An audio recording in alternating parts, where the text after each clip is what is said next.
नमस्कार, मैं दीपक कुमार आज बात करने वाला हूँ बिहार में बढ़ते हुए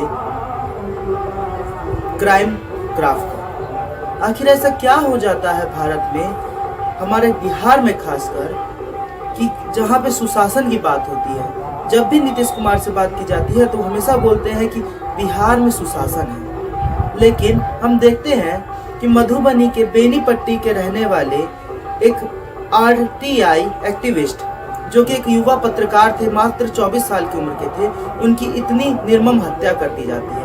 उनकी लाश अधजली हालत में बरामद होती है, जहां पे उनके चैन से और उनके मस्से से उनको पहचान की जाती है कि वो अविनाश झा थे। ऐसा क्यों होता है?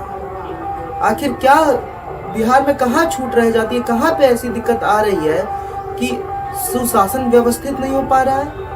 सरकार हमेशा कहती है कि बिहार में कानून का राज है, कानून का राज है, लेकिन हम अगर ग्राफ देखें तो यहाँ पे कानून का राज होते हुए भी शराबबंदी लागू है, लेकिन शराब सबसे ज्यादा बिहार में बिकती है। इसके बाद अगर कोई सरकारी काम होता है तो इसमें भी सबसे ज्यादा घपला, सबसे ज्यादा भ्रष्टाचार बिहार में ही पाया जाता है।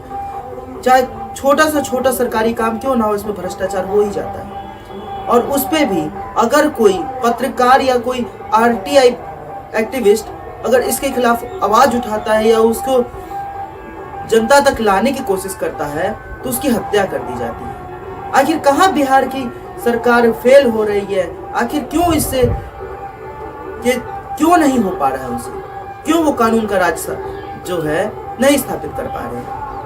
अगर वो स्थापित करने योग्य नहीं है तो फिर ये इनको सुशासन का ढिंढोरा नहीं पीटना चाहिए। और अगर सुशासन का ढिंढोरा ये पीट रहे हैं तो इनको सुशासन लाना भी चाहिए। बुद्धिनाथ झा उर्फ अविनाश झा मात्र 24 साल के थे।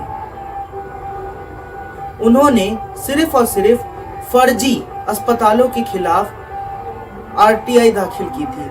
उनके खिलाफ वो कदम उठाते थे, उनके खिलाफ वो आंदोलन चला रहे थे।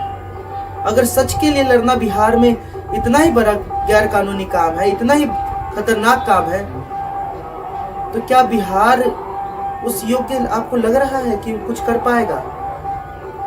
सच के लिए लड़ना क्या बिहार में जुर्म हो जाता है? बिस्मिल साहब ने कहा था, सरफरोशी की तमन्ना अब हमारे दिल में है, देखना है जोर कितना बाजुए कातिल में है। आइए सर, हम पत्रकार भी अब इसी पे उतरे हैं। सच के लिए लड़ेंगे, सच से लड़ेंगे और सच के लिए लड़ेंगे। हम भी यहाँ पे तैयार हैं, आप भी वहाँ तैयार रहिए। या तो आप सुशासन लाइए या फिर हम सच दिखाएंगे। वंदे मातरम।